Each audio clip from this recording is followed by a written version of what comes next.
Hello, everyone. Let me know if you can hear me. Ben, Lynn. I can hear you. Okay, perfect. So Sandra's here. So let me go in and get Karan here. Yeah, we kind of need her. Yeah. You set up the agenda. I just getting myself together. Yeah, she's Good evening, everyone. Good evening. Good evening. Still fighting this tail end of this cold. Oh. Here we go. So promoting her to panelist now. Okay. We apologize to everyone for being a few minutes late here. We had some technical difficulties, so, but the woman of the hour is here.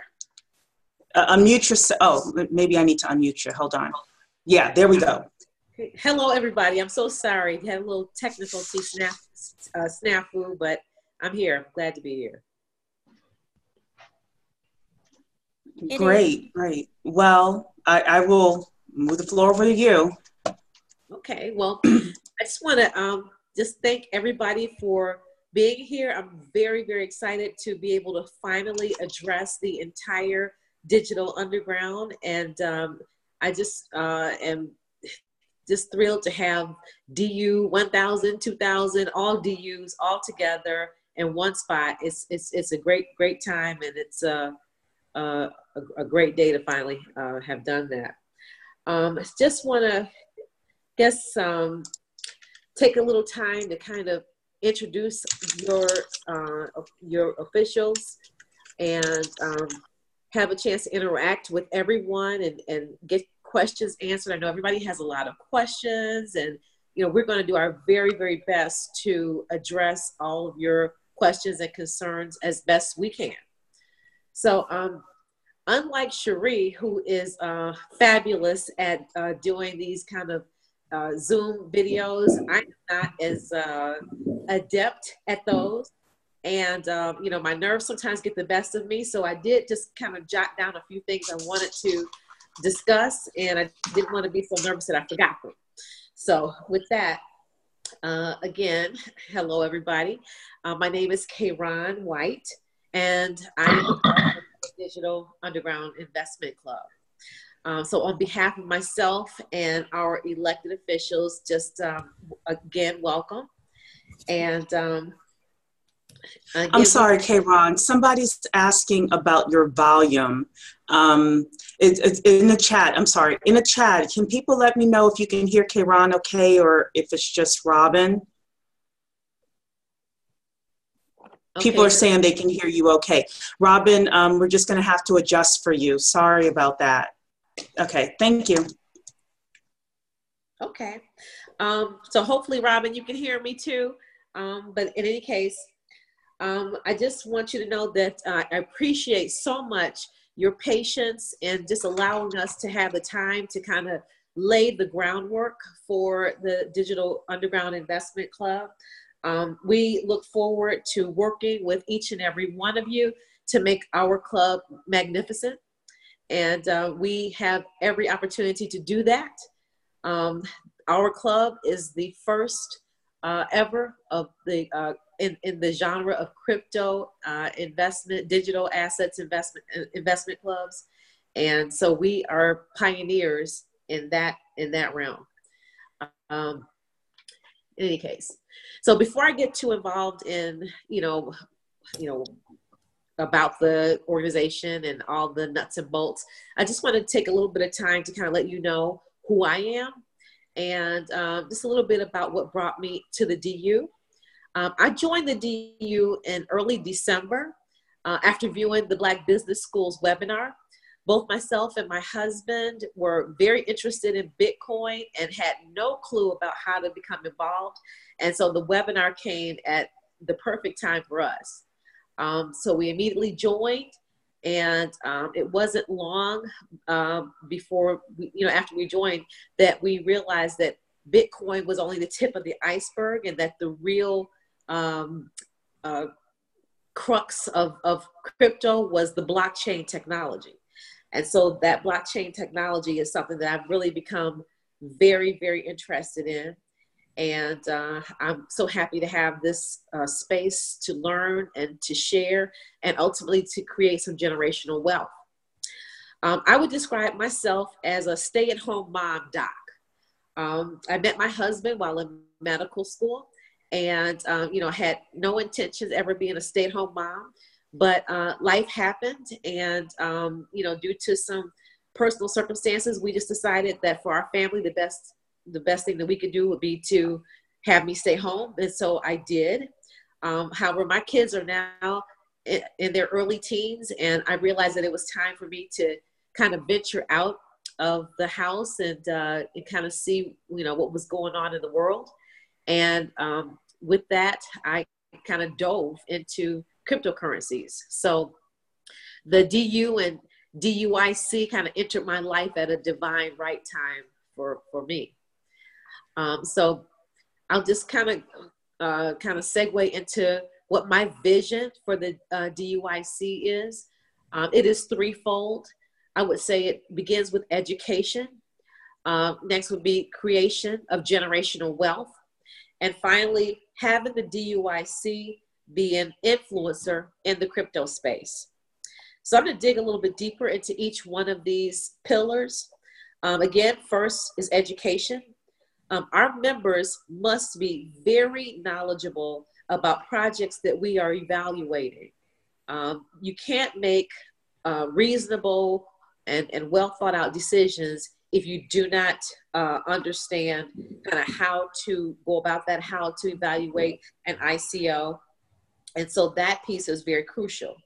And in that, I am excited to announce that we are going to have an ICO analysis course that'll be available to everybody in the digital underground. And so we look forward to putting that piece together. And I'm also very excited to, talk about what our beloved Cherie Warwick has been doing in terms of her blockchain consultants program. I think that this program is a really excellent way to either, learn more about blockchain technology, to maybe enhance or be an adjunct to your current career, or maybe even a new career. As I said, my background is in medicine. My husband is also a physician, and we are both taking this class. I mean, I just think that it's phenomenal. So, I'm not saying that, there's certainly no requirement that to be in the DUIC, you have to take this course, but I just think that it would be, go a long way toward our education. Next, I would like to talk about the creation of generational wealth, particularly through the DUIC. We will bring our group very well vetted projects that have tremendous upside potential.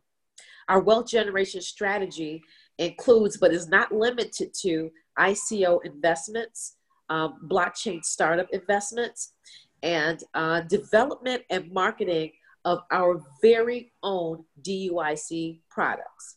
As I mentioned before, we are pioneers in this space. And being pioneers, there is no blueprint or plan on how to set up and organize and execute a crypto or digital assets investment club. So with that, we are, starting from scratch. And believe you me, we will not be the last digital assets investment club.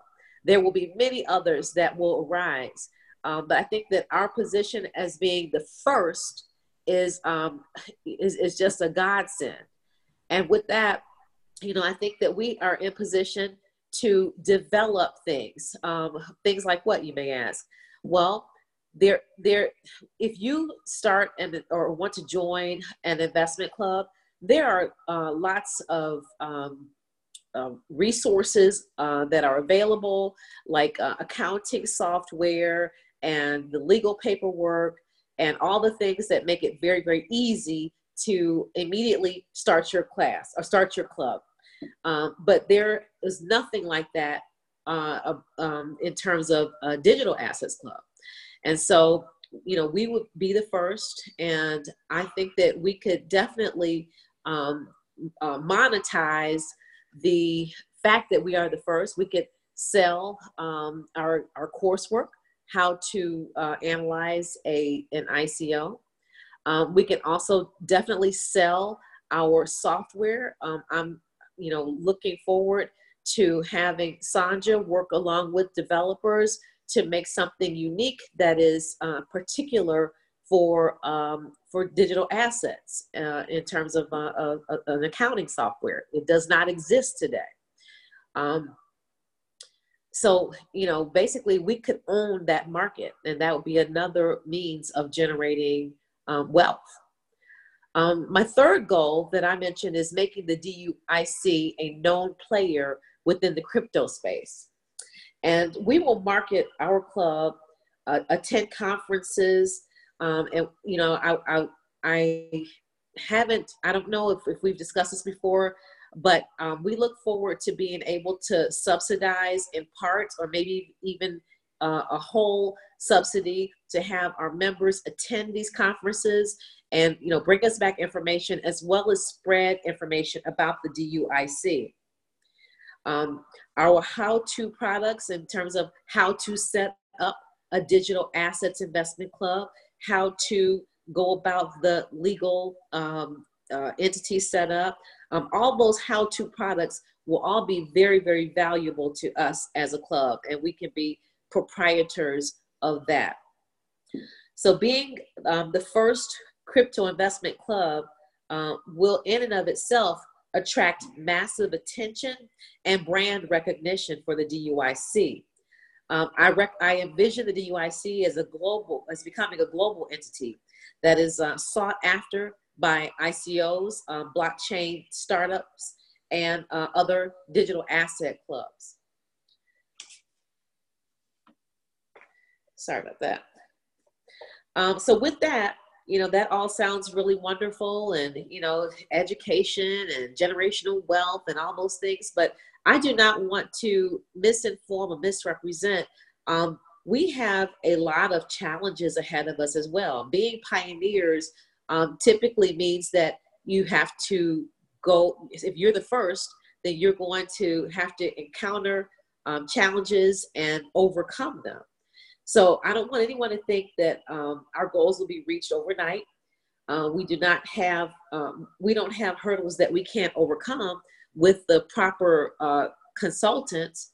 But, in terms of the SEC is now, being much more, they're scrutinizing ICOs much more than they had previously. Prior to this time, if you wanted to start an ICO, you basically, if you had a pulse, you could start an ICO, and Tom, Dick, and Harry could invest. So, that environment is over. However, I'm very confident that we have excellent consultation in terms of helping us to negotiate these challenges. As of right now, the SEC has not given any, hard, fast rules that ICOs were not to be invested in. And so with that, and I don't believe that they will, but whatever rules that they do put in place, we will have the proper consultants to help us to get through that. So as we all know, yeah. Yes. I hate to do this to you, but I think it would be great for people to know who we've potentially selected and their credentials. Do you want to talk about that? I think that might ease people's concerns in regards to the SEC. Sure. Yes. Well, the person. Well, I've talked to two. Well, I've talked to several, but I've really kind of settled on two SEC consultants. The first is Lorette Ferris. Lorette Ferris is extremely knowledgeable with the SEC. She's an investment banker. She ran the SEC compliance department for a Wall Street firm. And, she is absolutely, she knows chapter and verse on how to deal with the SEC and how to make sure that we are in full compliance. The other gentleman is Mr. Severson, Esther Severson. And Mr. Severson was an employee of the SEC for about 30 years. He has retired from the SEC recently, and as of April 1st, he is able to consult. There was a blockout period, which, after leaving the SEC, that he had to, not do anything SEC related. But again, a divine right time. April 1st is right in our time frame, and so we will have him as well. And so, again, both of them are very, very knowledgeable and very skilled, and know chapter and verse on how to negotiate SEC issues. Yes? So if I may, Lorette is a friend of mine. She is African American, so I want people to know that. But even more than that, you'll hear a lot about Regulation D in these articles. Lorette knows the Jobs Act and all the regulations C and D and all of that like the back of her hand. She is really, really good. So I want people to know that I've known her for about 5 or 6 years now, and she really does know all the laws. And no matter what the SEC throws at us, she probably has different ways for us to zig and zag through that. So yes, Dean Richards is right. That's huge. It really is. So, right. Thank you. And Mr. Severson is African American as well. So, we were able to get excellent representation, and they're both Black. So that's just an added bonus. So, Karen, I hope you don't mind. Someone is asking, has a lawyer been picked out, and who is helping with the formation? Do we have that information yet? Well, I'm still working on that. We have not selected a lawyer, but I expect that we will have that within the next week and a half to 2 weeks, because I want us to become an entity by April 15th. So that will be something that is on the short list. Other questions? No? So, yeah, I will go back for a second to another question that was asked about the projected cost of the ICO course. Corey, I think you might be referring to that Analyzing an ICO course. There will be no charge for that. No charge for that. And then the next question, that's coming up. So I see Anonymous put a question here, but I want to assure you that that's coming up. So yes, so that course would be no charge to DUIC members, but that is something that I'm looking very strongly to package and sell to other digital asset organizations and clubs. So, again, we all know that blockchain and crypto is still in its infancy, and we are at the forefront. It is entirely possible that we may not realize gains in 3 years or more. So if you need liquidity, we cannot promise instant liquidity, and perhaps the DUIC may not be the place for you. If you want to get rich quick kind of situation, I would say that the DUIC is probably not a good fit for you. But again, we've all heard a million times that you should not invest more than you can afford to lose. The crypto space is volatile, and even the best and most researched and best team ICOs sometimes don't fly. It's just the nature of this industry. So that being said, our emphasis on multiple income streams is imperative. This is truly a group effort. The SEC is very clear that members of an investment club have to all participate. We cannot have passive members. You can't throw cash at a project and just sit back and reap the benefits. It is a requirement it's a legal requirement of an investment club. So, when you join the DUIC, everyone is expected to take on a role, and that's not optional. That's a requirement by law. Let's see here. So, in the spirit of involvement, I would love to again introduce our illustrious Vice President. I don't know how many of you know, but Mr. Benjamin Young has been one who actually charmed the sharks on ABC's Shark Tank.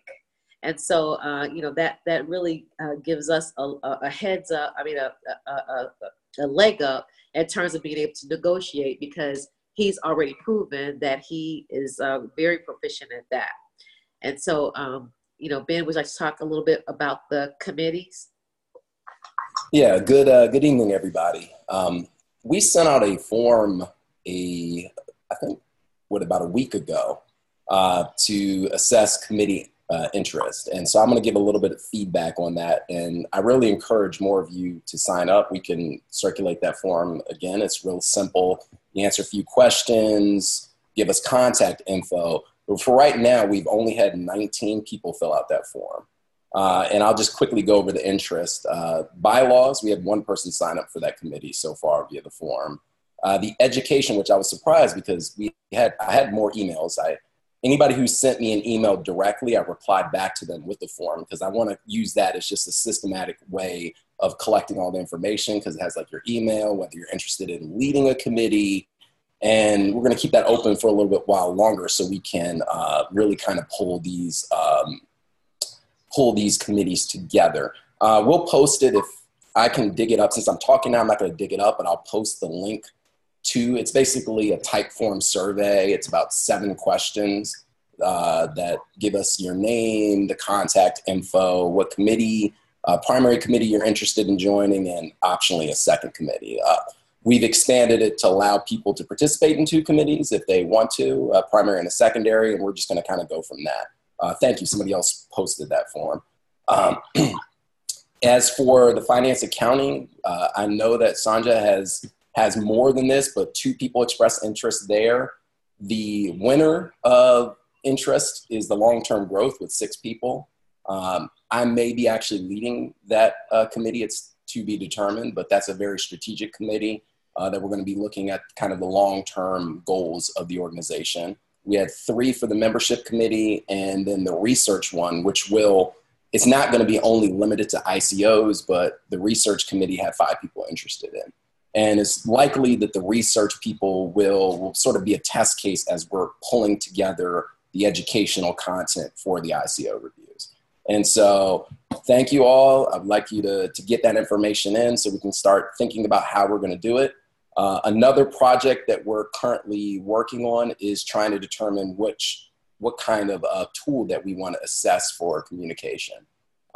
That's still in flux right now. I've got a few more meetings and look at a few more tools, but ultimately we're going to take this off of Facebook. It's not going to be on Facebook. We're going to have some form of tool that we can all kind of get in there, ask questions, participate, probably some form of channels that are directly applicable to the committees themselves. And like we said, it's a learning process for us. So please bear with us as we're pulling this together.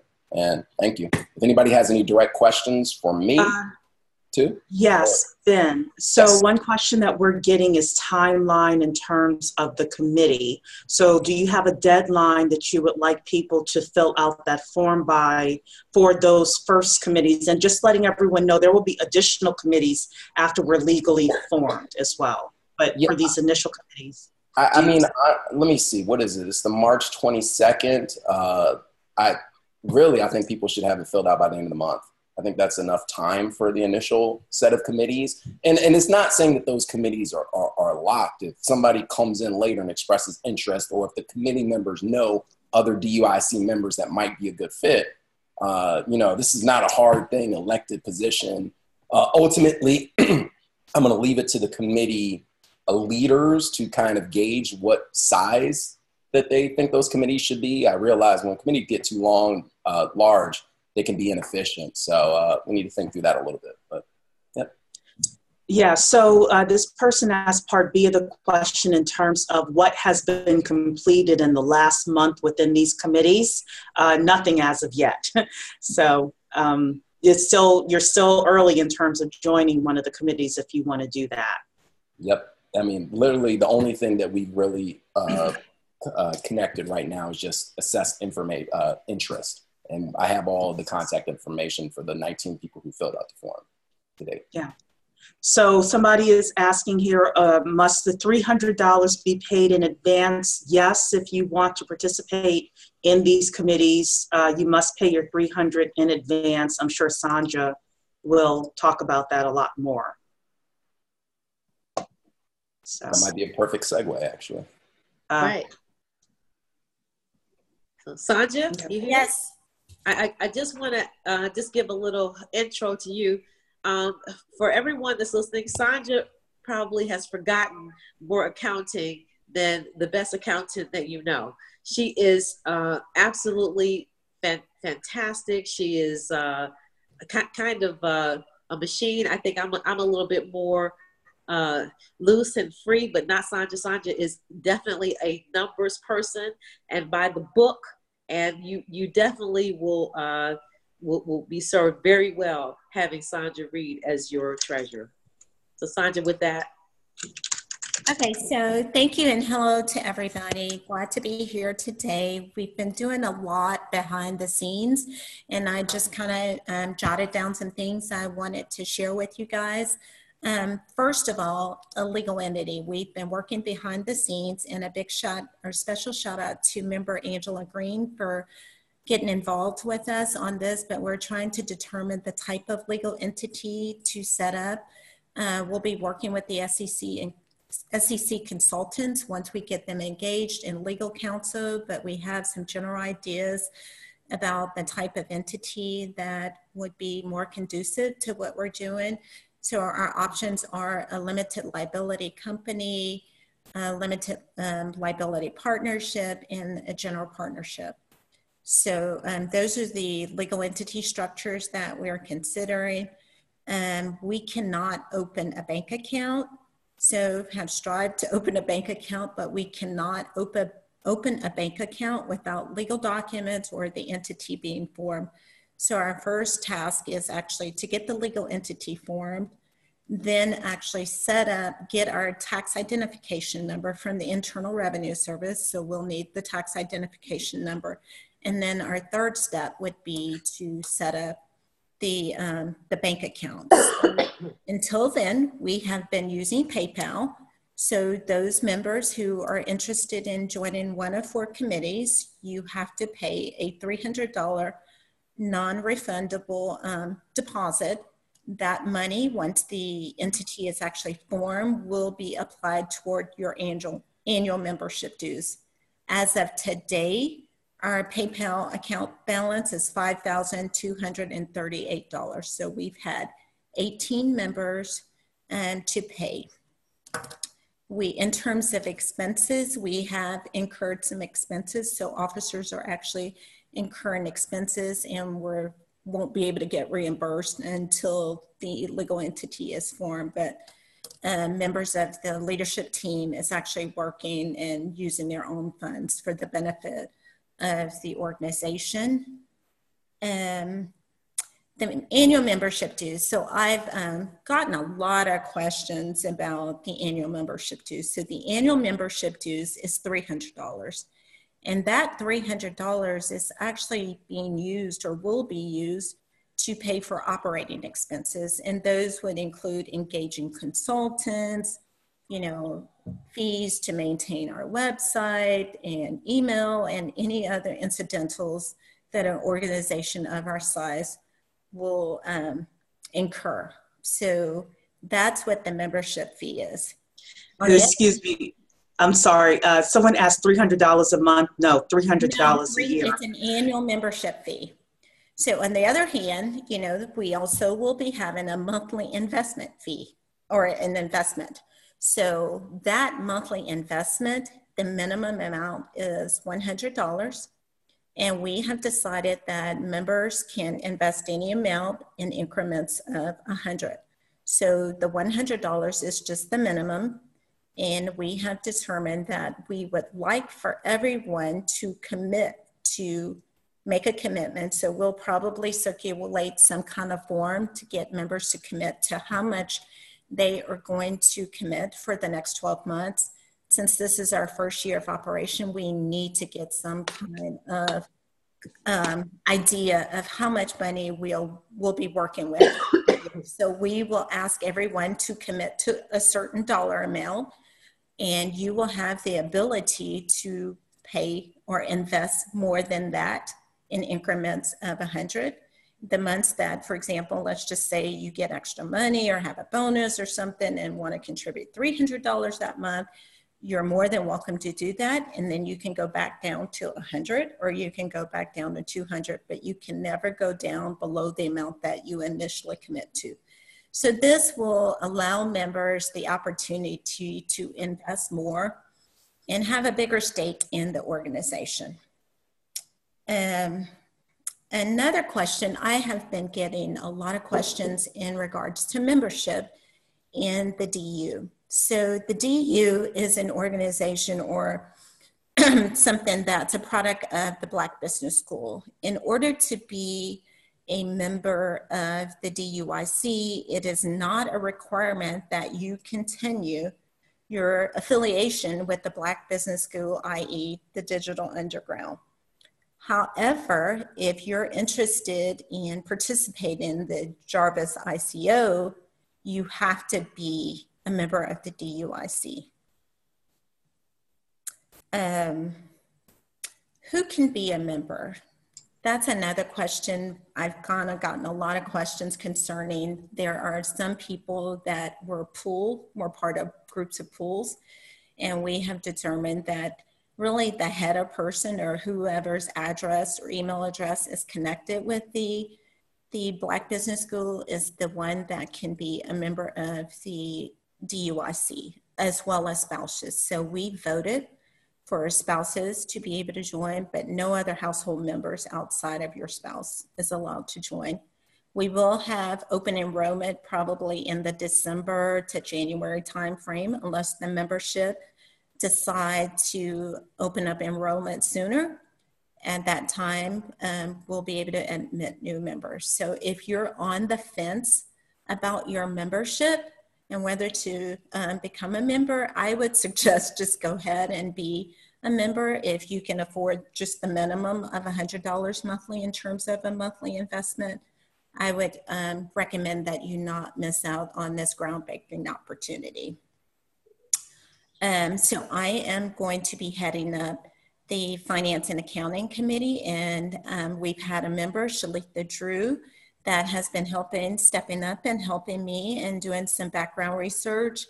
And so shout out to Shalita for doing that. But we are having our first meeting on Tuesday, March 27th at 7 p.m. Central Time.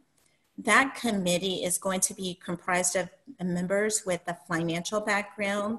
And we also need developers because we need to develop some software.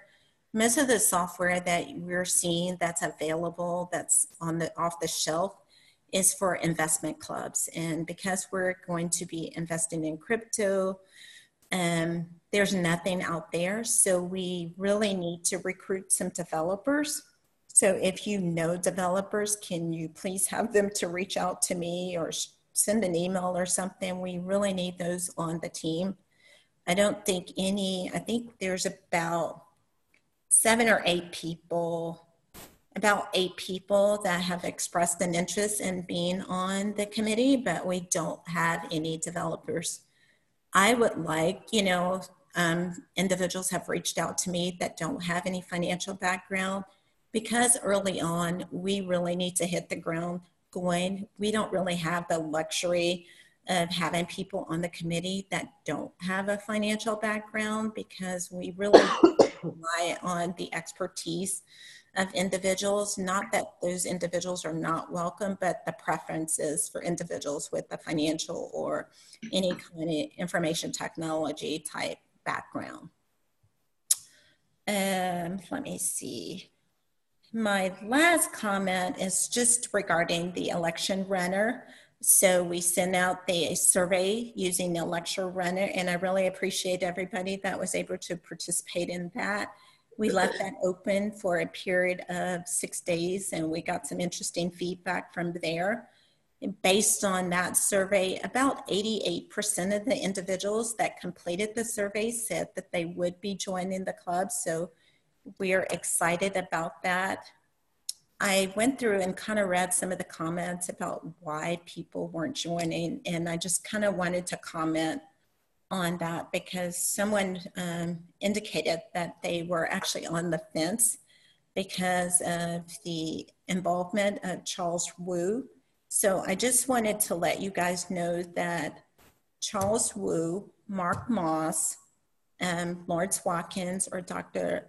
Watkins is not involved with the DUIC. So if that's your hesitation, none of those individuals are involved with this organization. We're totally independent from them. And that's all I had as prepared comments. If you have any comments, I can address those. Yeah, you have a lot of questions. So Okay. if you won't mind, we're just going to do rapid fire, Sandra. Okay, perfect. Okay, when will money be due? So, so let's break it out into people that want to be on those first set of committees, and then people like general admission. Yeah, so if you, before your committee meets, you have to have paid the membership fees. So my committee is meeting on Tuesday, and I think I gave everybody a deadline of Friday. I have to go back and refer to that because I want to be able to send out the agenda. And if you want to have a voice, you need to pay. So we're asking people to initially participate in these committees without having paid the membership fee. As for the other committees, I will leave it up to those individuals that are leading those committees, like the bylaws committee, depending on the first meeting. But if you're not interested in being on a committee at this time, then it's no requirement for you to pay the $300 at this time. Okay, so, and I have a comment about this one as well. So the next person is asking, can I leave the Digital Underground now and allocate my funds to the DUIC? Sandra, in your response, I don't know if you saw this, but Charles answered that question in regards to Jarvis ICO in the Facebook group. Okay. And of course, we have to go back and negotiate this, but he basically told people, if you want to be a part of Jarvis, you have to continue your DU membership. So I just, obviously this all has to be negotiated, but I'm just letting you know, if you really want to participate in Jarvis and you're thinking about just, you know, transferring your money to DUIC, just buyer beware. I don't know if you want to comment on that at all. Yeah. I mean, it's all based on your own personal circumstance. If the participating in the Jarvis ICO is not important to you and you feel compelled to give up your membership, then by all means do so. We are not mandating that you be part of the Digital Underground for participation in the club. Right. Someone is asking here for the $300 annual fee when we're looking at years 2, 3, and beyond. So year 1, we're focused on the consultants and things like that for the operating capital. Do you have any thoughts in regards to what's going to happen to that budget in year 2 and beyond? Absolutely no idea. You know, SEC regulation may continue to evolve, and so we may continue to incur fees, professional fees. We'll be a legal entity and we'll probably need to have audited financial statements. I would recommend, as the financial officers change, then we need to have, you know, an external audit done. Other organizations I've been in, that's how we've done it. When the financial officer changed, we hired someone to actually come and audit what they did. You know, we will make sure that the officers that handle money is bonded, but that's just proper protocol to have the books audited. Yeah, so I'll tag on to that, and Ben can come in and tag on to this as well. This organization can also use some of that money in order to grow. You know, it's going to take money for us to have additional membership recruitment. It's going to take money in order for us to go to some of these conferences and let these ICOs know that we are open for business. In my initial call with everyone, I said, we want these ICOs chasing us. Well, in order for us to do that, we need a marketing budget. We need a communication budget. We need an education budget, because not everything that we do is going to be free, in terms of we may need to purchase certain people's expertise in order to bring that into the group. So those are some additional things that could also go into those outlier years as well. Yeah, and I'd like to add on it to a little bit of a vision I have, right? As a collective organization, one of the goals I'd like to see is it's clear to have a return on investment. A lot of these things, like we mentioned, may take years. It's not a quick return, but assuming that you pay $300 yearly and in a minimum of $100 a month, that's basically $1,500.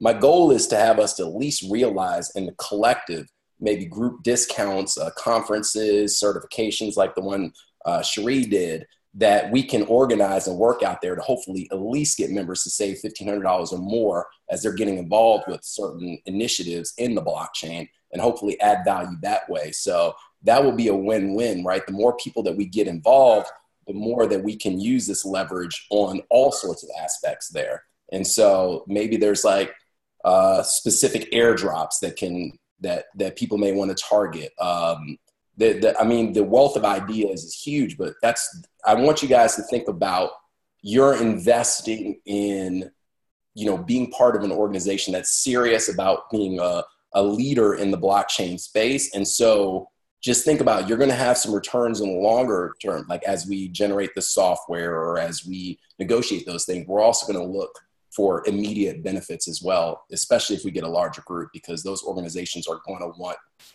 to have our members involved. Absolutely. Thank you, Ben. Next question here. Someone says, I paid the annual DU 1000 Jarvis $2,500 and have been donating to the crypto space until something gives and I have gains. I am tapped out. I would love to be part of the DUIC and be on a committee. By January 2019, I should be out of the red and be able to contribute monthly to the DUIC. Can I join then and be able to participate on a committee? So Sandra, do you want to answer that? Yes, so absolutely. We will have open enrollment probably towards the end of 2018 or early January 2019. So you're more than happy to join at that time, unless the members elect to start accepting members sooner. But as of now, our plan is to stick with the members in the DU 100/DU 200 and then have open enrollment. So if you don't get in at this time, your next opportunity will be January. All right.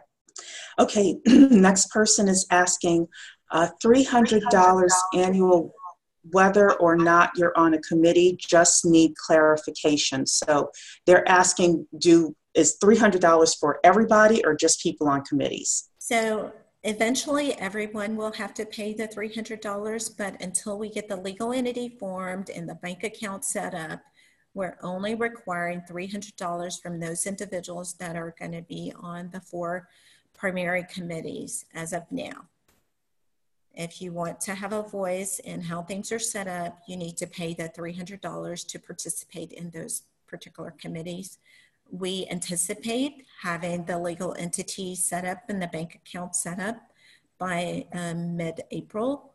So by that time, everyone will be required to pay the $300 annual fee. I'll work with the leadership team so that we can come up with a set date after so many days after the formation of the legal entity, because we can't just leave it open. We have to have a deadline by which we need to have the annual membership fee paid, because we're going to start incurring professional fees.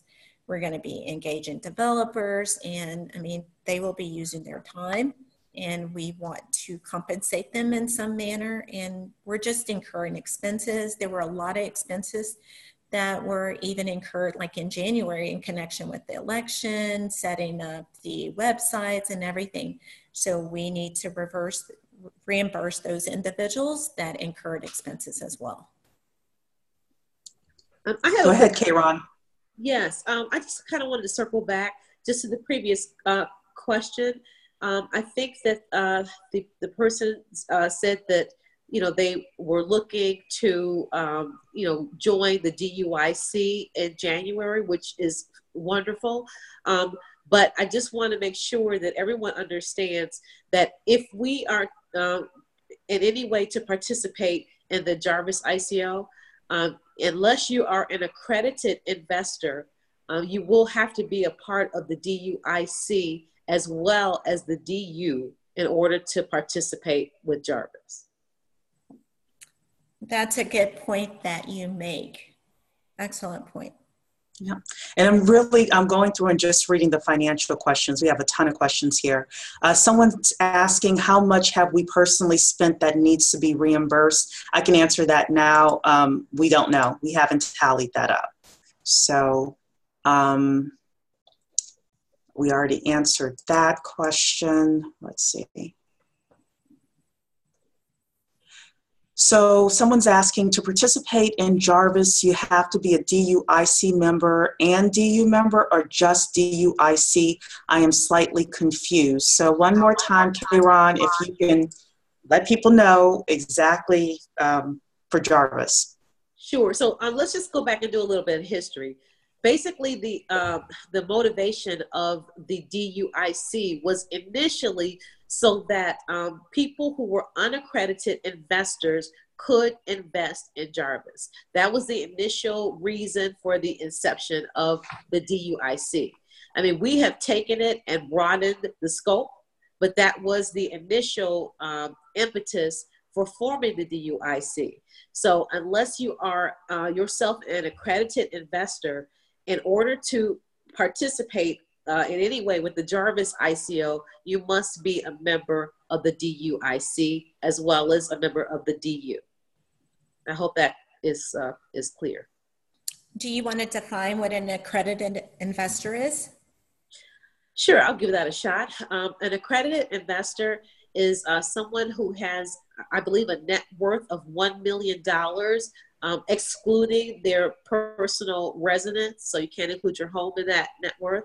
Let's see, you also have to have an income in excess of $200,000 for 2 consecutive years, and an expectation that you will make that amount or more in the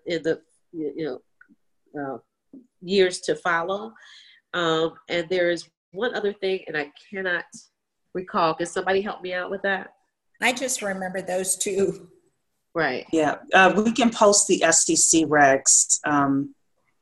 D'Antonio is saying 350,000 as a couple. We can post those. You can go to Google SEC accredited investor, and the rules are posted. Now, somebody's asking what the difference is between the DU and the DUIC. They are confused about that. Would one of you explain that, please? I can take that. Okay, so the DU is a member of the Black Business School. The Black Business School crypto course and Jarvis access was named the DU, the Digital Underground.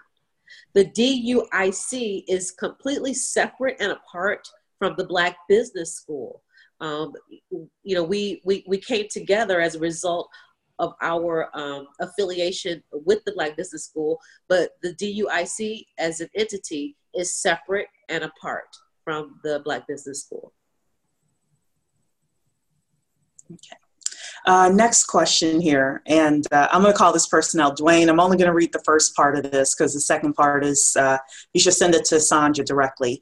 The first part he's asking is, how often are our financials going to be reviewed and disclosed to the entire team, is what he's asking. So every month there will be a treasurer's report. So today I presented what our income is, what our pay balance is in our PayPal, and I only indicated that we have incurred expenses because those expenses have not been submitted for reimbursement yet. So I was not able to give everybody an accurate count of the expenses, but every month at our monthly meeting, we will have a treasurer's report that shows what our income is and what our disbursements are and what our ending balance is. Okay. Someone else is asking, so if I join a committee, do I still have to pay the membership dues? I guess if she's saying if she's joining now and she pays that $300, does she have to pay again?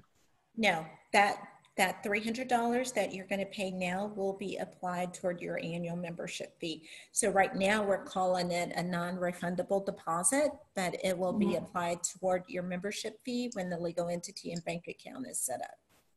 Okay.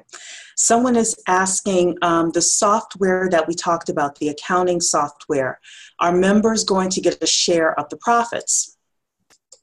Anything that's developed by the membership is going to be DUIC's income. And one of the things I jotted down but I did not mention is for tax reporting purposes, the 3 entities that we are considering will be taxed as a partnership. So the organization will file an information return with the IRS. It's a Form 1065. Each of the members will get a K-1, which would have your share of the partnership income. So any income that is received during the year by the partnership, each member will get their pro rata share of any income.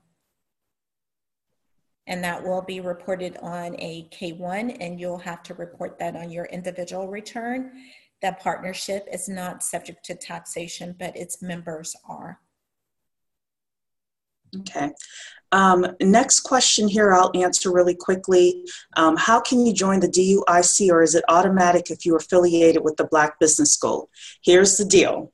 If you are part of the Black Business School's Digital Underground program as of, I think the date was February 15th or February 28th, something like that, you're either part of the DU 1000 or the DU 2000. Anybody that was a part of either of those groups are automatically eligible to join the DUIC. So in other words, if you're getting my DUIC news emails every Monday and Thursday, you are automatically eligible to join the DUIC. You just need to pay your dues when they come due. Let's see. So did we answer when DUIC membership dues are due for non-committee participants? I think we said April 15th, right? So I said I would get with the leadership team and we would determine how many days after the entity is formed we'd like to pay. But if I just had to throw something out there, I would say it would be no longer than April 30th. Okay. Another question, is it possible to have the DU membership fee renegotiated for a discount? The membership fee, I would say no, because this is our first year. We're going to incur a lot of startup costs. And No, I'm sorry. The DU, the Black Business School's DU. Oh, the Black Business School. Oh, that's a whole separate organization. So we don't have any control over that. Okay, someone's asking. We're getting feedback. Okay. Yeah, I just let you know, I put that in my notes as I'm brainstorming, not ruling out as a possibility. I'm not going to say I'm not going to try, just to be honest. So.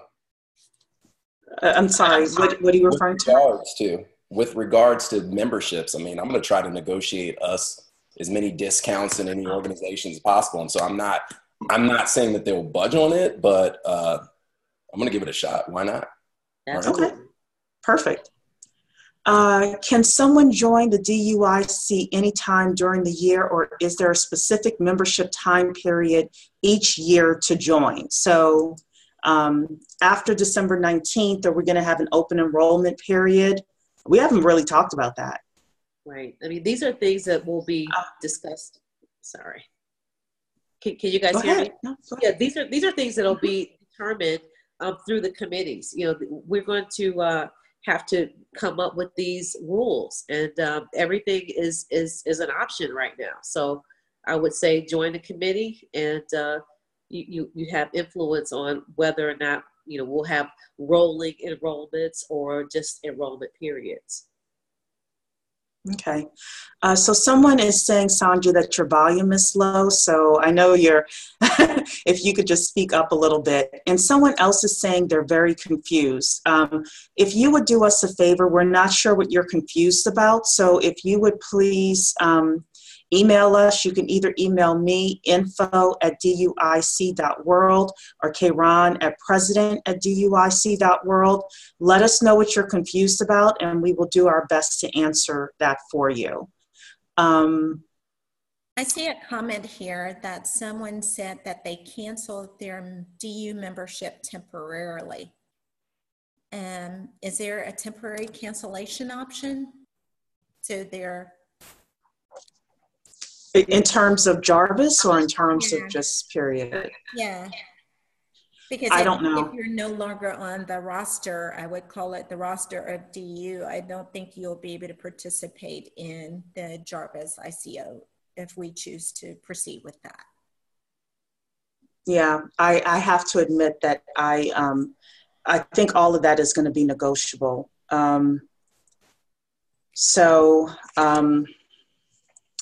Let's see here. Someone else is asking, how did we come up with the $300 number?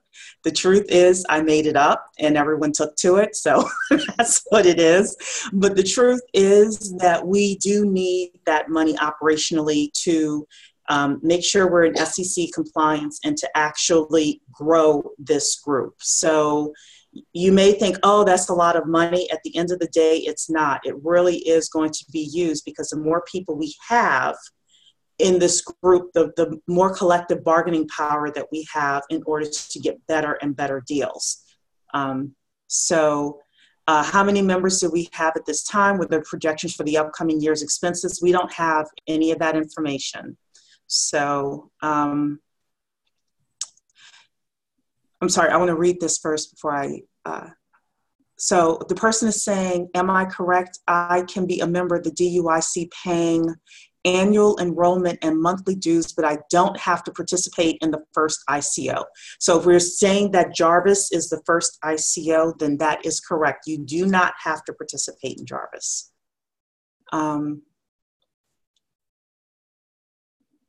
So if you're not part of the DU and you're part of the club, if the club takes part in the Jarvis ICO, you can't participate, question mark? That is correct. That's correct. Is 18 the number of current members? No. No, it's going to grow from there. So 18 is just the number of people that have paid to participate in these committees initially. Right. So Doreen is asking, I would love to pay and participate, but she hasn't been able to get into the website. So Doreen, we posted our PayPal link. You don't need to get into the website. We have a direct PayPal link. And I will send that out again, either tonight or tomorrow morning for everybody by email. I'm sorry, we just have a lot of questions here, financial questions. So,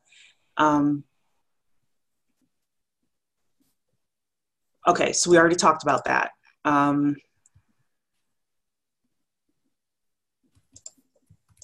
Talked about that.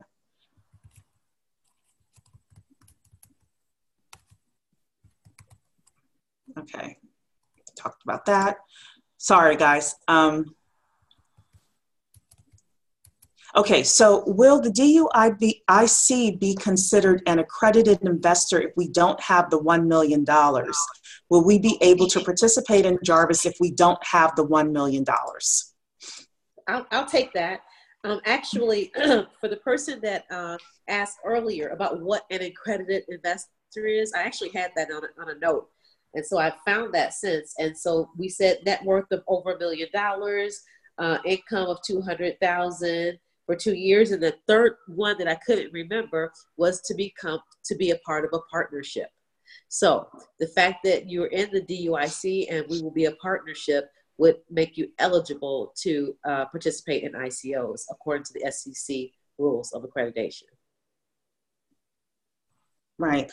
Okay, so I'm going to read one more question, and then we literally have 50 questions here. I want to move it back to Kayron so she can let Lynn speak. And then we will, what I'm going to do is I'm going to pick and choose questions based on what has not been answered yet, because there's no way we'd be here all night. I love you guys, but we'd be here all night. And some of the questions have been asked and answered a couple of times. So one last question here. That I haven't heard yet.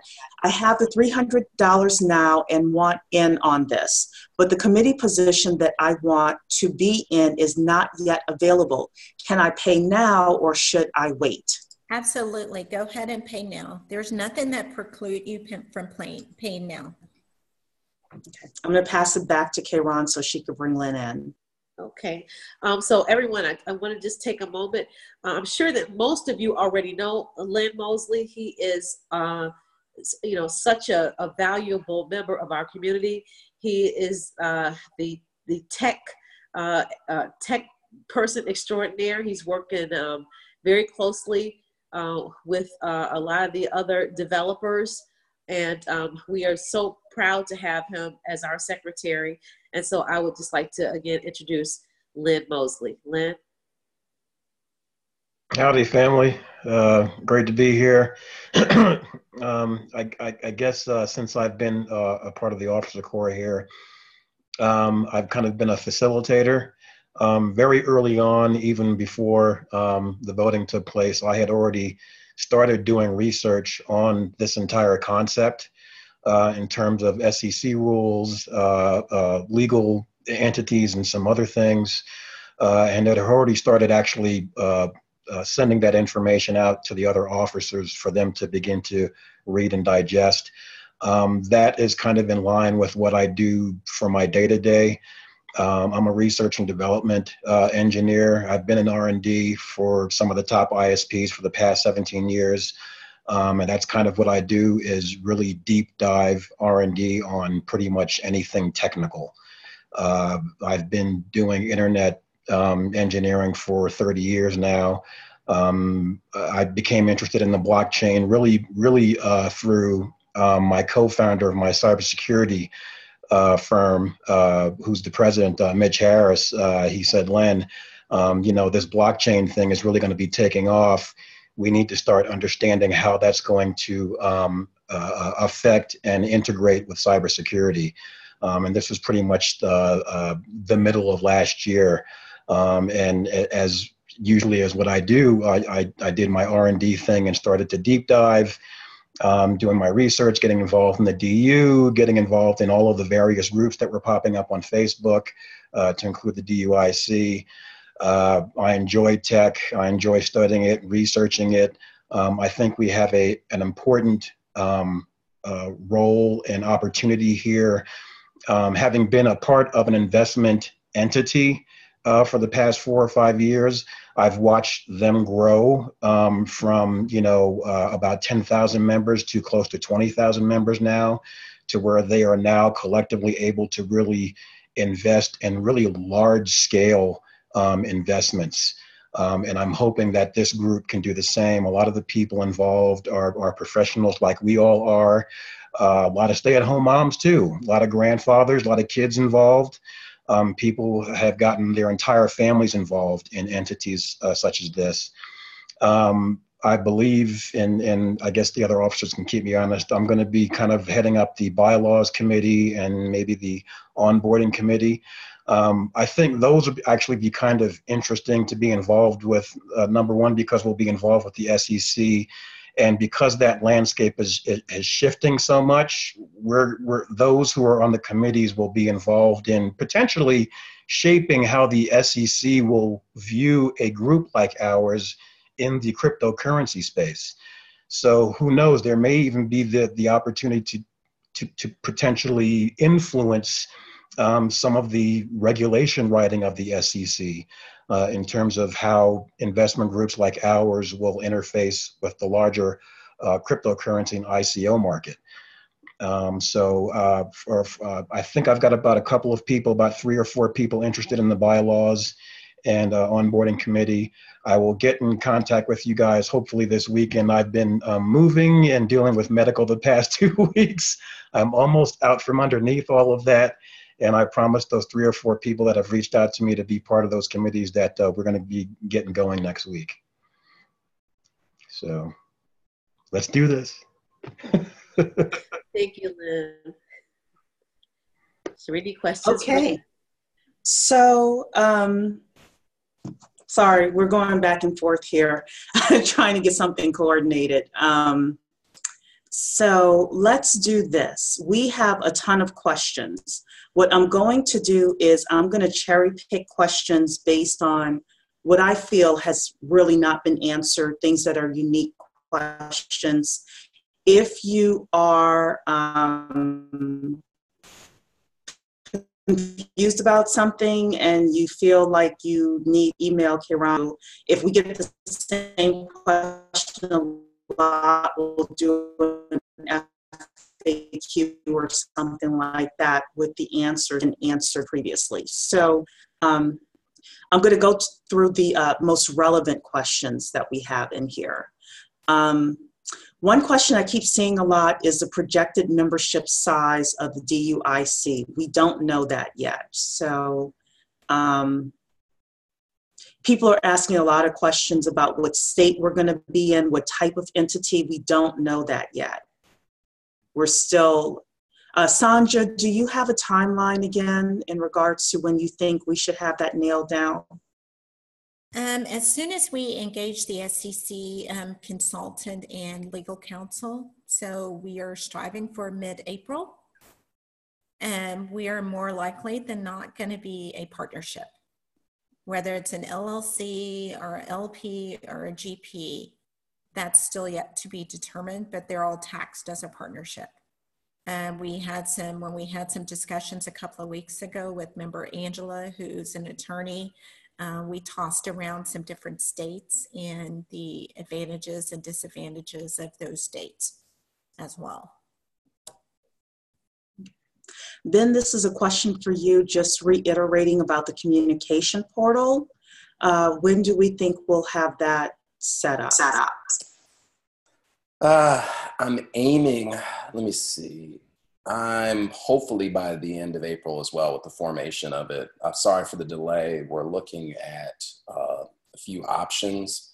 One of the challenges is I'm traveling for about 10 days in April, early April. So hopefully we can figure it out. One's a vacation I planned a long time ago, but the other's for business. Let's shoot for end of April. I don't think it should be any longer than that. We'll solve it by end of April. Okay. Hopefully by April 15th, though, to be honest, if we can. Okay.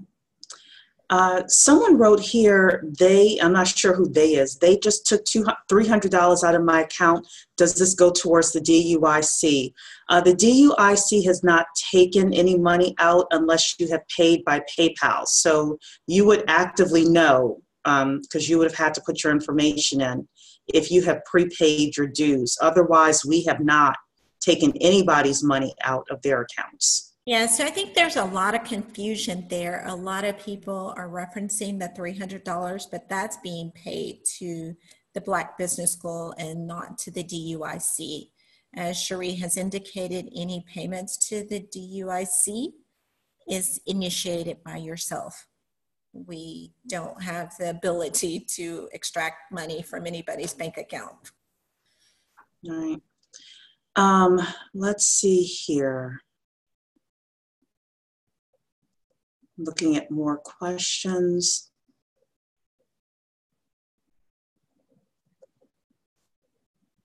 Okay, this is a good one. How much earning potential will the club have? So, Kayron, I'll let you answer that.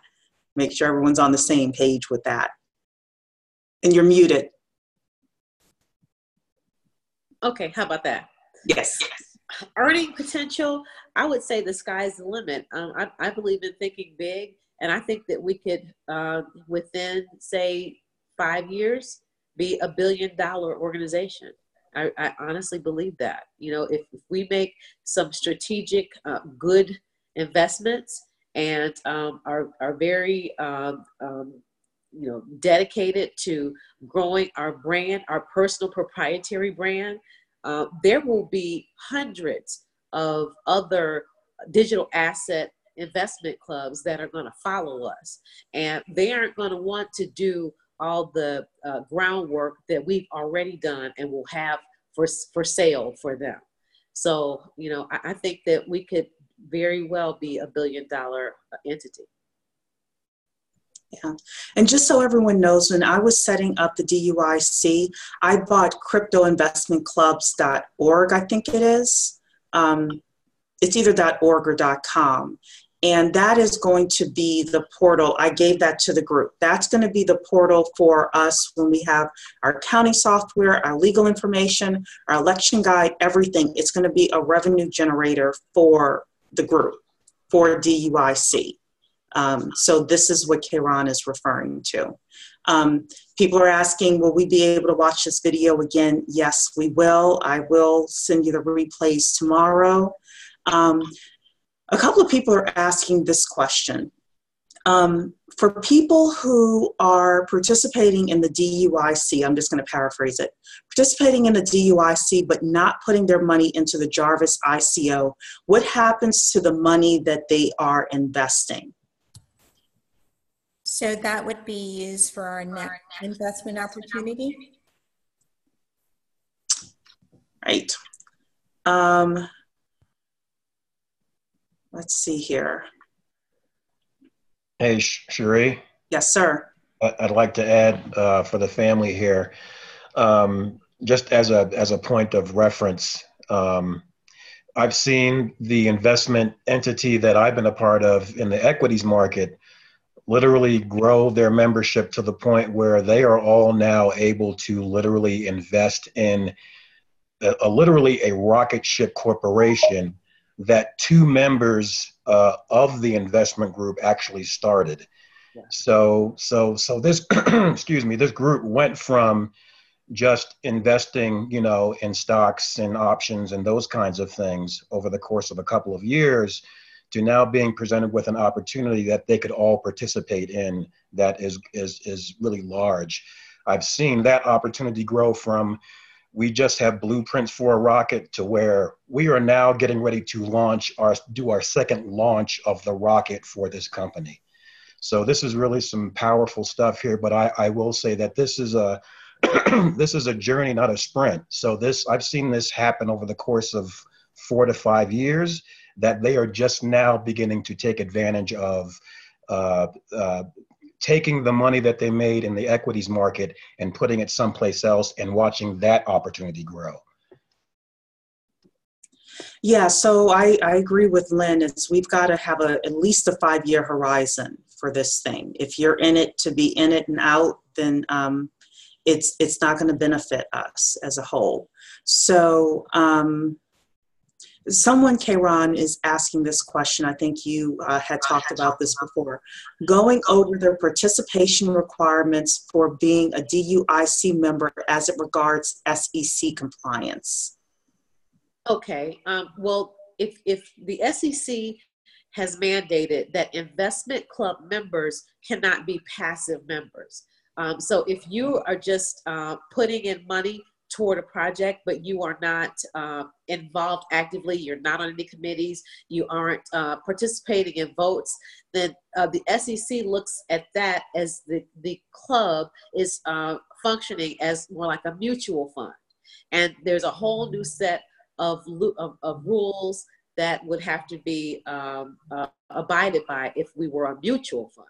So in order for us to maintain our status as a club, all the members have to be engaged and participating in whatever projects that we invest in. Right. So if I may add on to that, in traditional investment clubs, everyone has to sign a partnership agreement. And there are different things you agree to within that partnership agreement. Most likely in our partnership agreement, we'll say something like you have to show up for every vote, or you can only miss a certain number of votes because of this rule. So just, again, being aware of that. So we have some really good questions here about money. So can someone pay the $1,500 upfront in full so he or she won't have to make monthly payments? Sandra, I think that's a question for you. So where's the $1,500 coming from? It's probably $100 a month plus $300 for the for the membership fee. We haven't discussed that yet, so I don't think that would be problematic, but we're not at that point yet. Yeah. Someone is asking here, is the benefit the same for all whether they pledge more or the minimum? I think she's asking if, you know, if I'm a DUIC member that puts in $100 a month versus $300 a month, do I get additional benefits for $300 a month?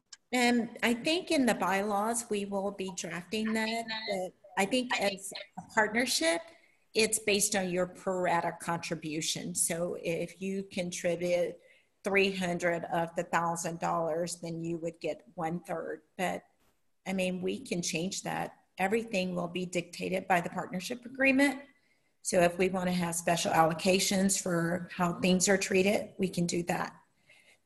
So if you have some thoughts or want to get involved, this is the perfect opportunity to join the bylaw committee. Next question, can my children be put on as beneficiaries once DUIC is completely set up? We are probably going to have people to have some kind of beneficiary designation, because it would be almost like securities. In some instances, you see that crypto, for example, is referred to as securities, and others it's referred to as assets, but we will likely have to have a benefit designation, a beneficiary designation by all members. Okay. Next question is there a time frame for the Jarvis ICO in terms of knowing if we'll participate or not? And Jarvis would actually they would have to come pitch to us and we'd have to vote on it. Kieran, I don't know if you or Ben want to add anything more to Right. I mean, sorry. Yes. I mean, at this point, we do not have their time frame, only kind of rough estimates based on what they have posted in the DU group.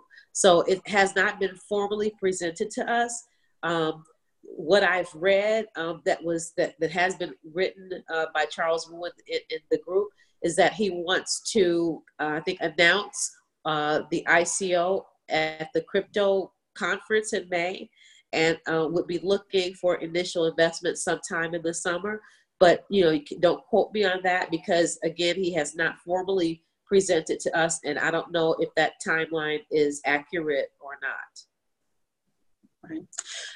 Next question, I'll answer this really quickly. It was mentioned that either Watkins, Wu, or Moss, are any of these individuals signing up at all? If you're asking if Dr. Boyce or Lawrence or Charles or Mark are signing up for the DUIC, the answer is no.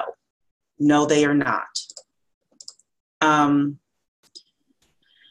So we're getting this question just to understand there's a minimum $100 monthly fee plus $300 annual fee. Is that correct? Yes, that is correct. The $100 a month goes into your investment account. The $300 annual fee is for our operations. That's your annual membership fee. Let's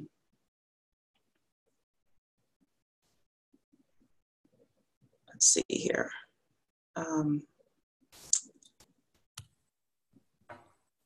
Another question here, will the DUIC vote on what ICOs we invest in? So, okay, Ron can answer that. Yes, the process that we envision is that the ICO would come and pitch to us as a group, and that we would, as a group, vote whether or not we would like to proceed as investors or not. Yeah, actually that's law. That's SEC law. So, Ben, this question is for you. What other committees will be formed in the future? That is to be determined. honestly, it is totally to be determined. We're open to suggestions as we grow, because there's going to be a lot of different potential directions that we may discover as we're building out this organization. So I can't answer that. Cherie, you may have a few ideas, but yeah, look for the future. Yeah, so some of that I outlined a long time ago, and then some of it will come from the long-term growth committee. And then some of it will come just because we're operating and we're like, oh, there's a need. Yeah.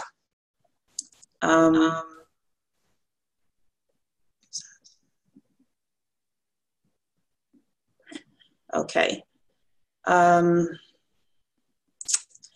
Trying to find relevant questions here. Not saying that people's questions aren't relevant, but we would be here all night with 70 questions. So I'm trying to find the ones that are most important.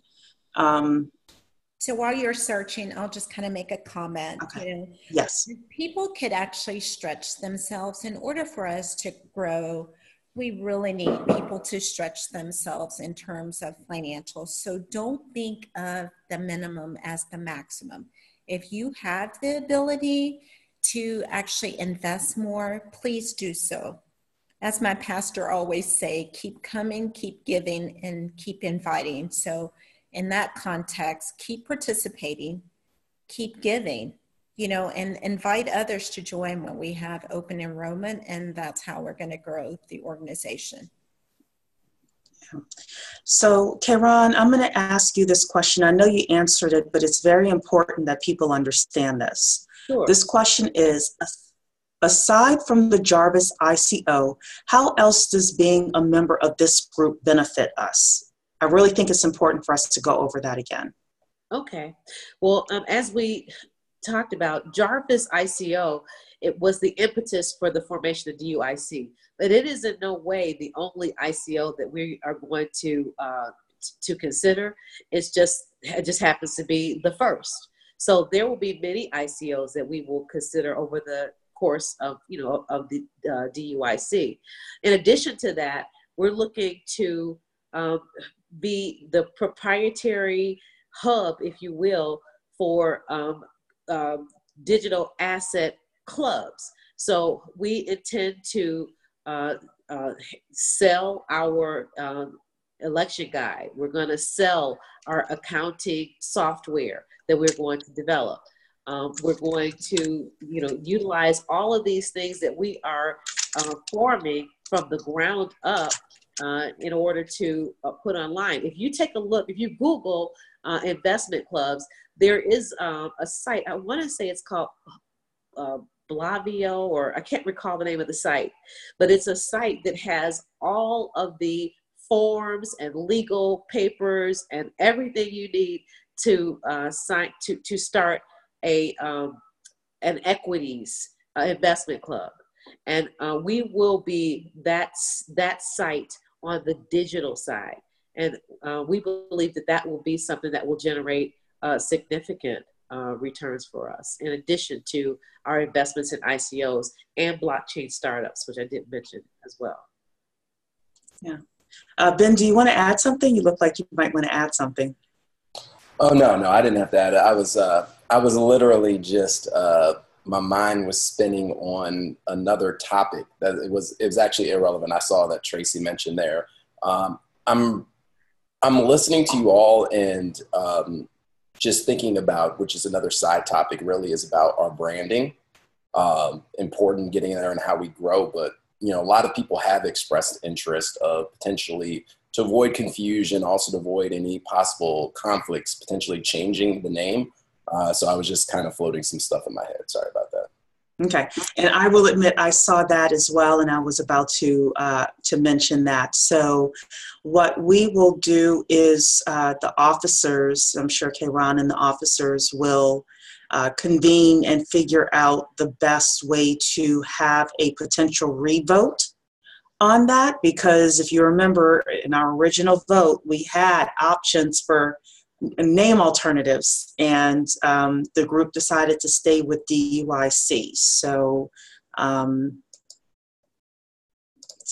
anyway, another Oh, I'm sorry, Kayron, go ahead. Yeah, I will say that, if we are going to consider a name change, we need to do that, immediately before we set up as an entity. So that would be something that we would need to fast track, and we could circle back to that later, but that should be front of mind. Yeah, so this is a great question here. Is the DUIC sponsoring the cryptocurrency conference that's happening in Atlanta? Are we sponsoring that? No, we are not sponsoring that. That is a Black business school related convention. We are going to have a presence there. I believe, Ben, you're going to be doing a presentation for them. Is that correct? That is correct. Right. So, and then they've also given us a slot. I believe it's Saturday afternoon. We have a slot to do some representation of the DUIC. But no, we are not sponsors of that conference. So, okay, this is a good question for Sanja. For the annual dues, is it based on the date that people paid? So in other words, I think this person is asking if some people are paying early because they want to be on the long-term growth committee, for example, and other people are paying later. Does the person that pays early have to, re-up early? So my recommendation to the bylaws committee is going to be that it's due a certain day every year for everyone. So I wouldn't view it as being paid early, because it may be by January 1 of 2018 or January 1st of every year or January 15th or whatever the date may be. Right. So a person is asking here, are we expected to pay for $2,500 again to the BBS in order to participate in the Jarvis ICO? $2,500 again? Is that the... Charles, okay, so I'll answer that. Charles mentioned that in a post. The truth is everything is negotiable right now. Nothing has been negotiated with that. We're getting into some nitty-gritty questions here. So some of these answers, quite frankly, I'm seeing a question here in regards to where will records be stored and monthly statements. How are we going to get our monthly statements? All of that is going to be answered through the committee. So I always tell people, if something is important to you, join the committee. Because right now we don't have these answers. So if it's important to you, join the committee. I think we can download these questions too, correct, Sheree, off of this? Unfortunately, not the Q&As. We can only download the chat stuff. So that's why I'm kind of going through, seeing the most relevant questions here. Why don't we put together some kind of form or something that we can collect some of these questions, because some of these can be delegated directly to committees. But I think it is important for us to continue to do that. But if we're trying to one-off them right now, it's just going to be. It seems like they're still just. Looking at the ratio of questions open to answered, it's still about a 2-to-1. Some of them might be duplicated, but just in essence of time, maybe we can just have a way to have other people submit those questions, and not by email, because that's just going to get crazy. But perhaps that might be one good facet too for our communication portal as we kind of get that alive too. Okay, Mr. BP, we'll put you in charge of that. All right. Somebody asked if we're in a hurry. Not that we're in a hurry, but we have been going for about an hour and a half, and I still need to eat dinner. Yeah. I'm going through. I'm just trying to find the most relevant questions. So one question here is about Kayron. Let's talk about people that are not in the United States. If you can answer that question in regards to what's happening with our international members, please. And you're on mute, so. Okay. So in terms of international members, we're fighting very hard to have all of you included in the DUIC.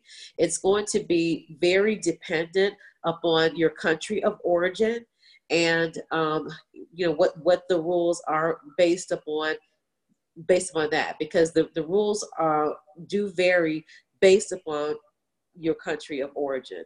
And that's something that we would have to go through with our SEC consultant on a case-by-case basis. That's the best answer that I have right now. Okay.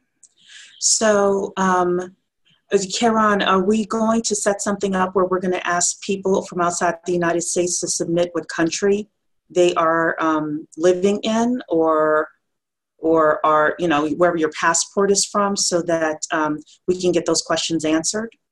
Yes. In fact, I have received some people that have just taken the initiative and sent me their, name, their interest in the DUIC and their country of origin. But yeah, I think that we should definitely do that, and you can address those directly to me, to my email.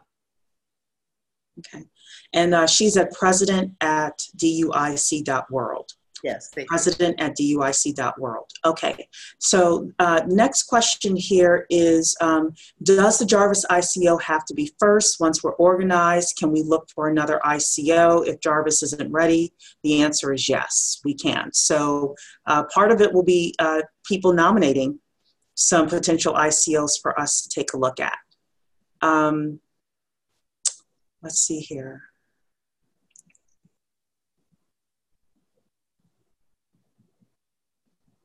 Okay, so again, we had some very granular questions, but I think overall we've answered, the broad questions that people have had. I know that we have a lot of questions here. We didn't get to everyone's questions because some of them were very, very specific, but we promise we will do that. Then we'll come up with the way for us to funnel, to get those questions so that we can develop a real FAQ for everybody. But remember, please remember, we're volunteers, and yes, we know that your money is important and things like that, but all of us are volunteers here. We're not getting paid. So, just keep that in mind as we are, as you're asking us questions and engaging us. So with that, I'm going to pass it back on to Kayron. You can wrap up or whatever it is you want to do. Okay, no, I just, again, want to thank everyone for their attention and for their great questions.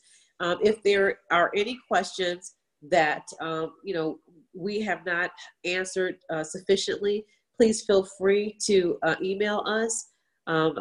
Cherie, where can they find our emails? I think that they're at the bottom of this Zoom and the bottom of most of the correspondence that Cherie distributes. So, we want to be open, transparent, and just give you the very best answers that we have at this time. Just please keep in mind that, we are building this organization with you from the ground up. So there's a lot of room for, for us to define things as you would like them to be defined. So, jump on the committees and, let's do this. We have a great opportunity here, and I look forward to growing together. All right, everyone, thank you so much. I hope you have a blessed evening. And we have this meeting, this is our general membership meeting, the fourth Thursday of every month at 8 p.m. Eastern Standard Time. So please lock it in to your calendar, okay? Thank you so much. Tomorrow morning, I will send out this replay as well as a few other things that people need to have in order to proceed forward. So, night. Good night, everyone. Good night. All right, family.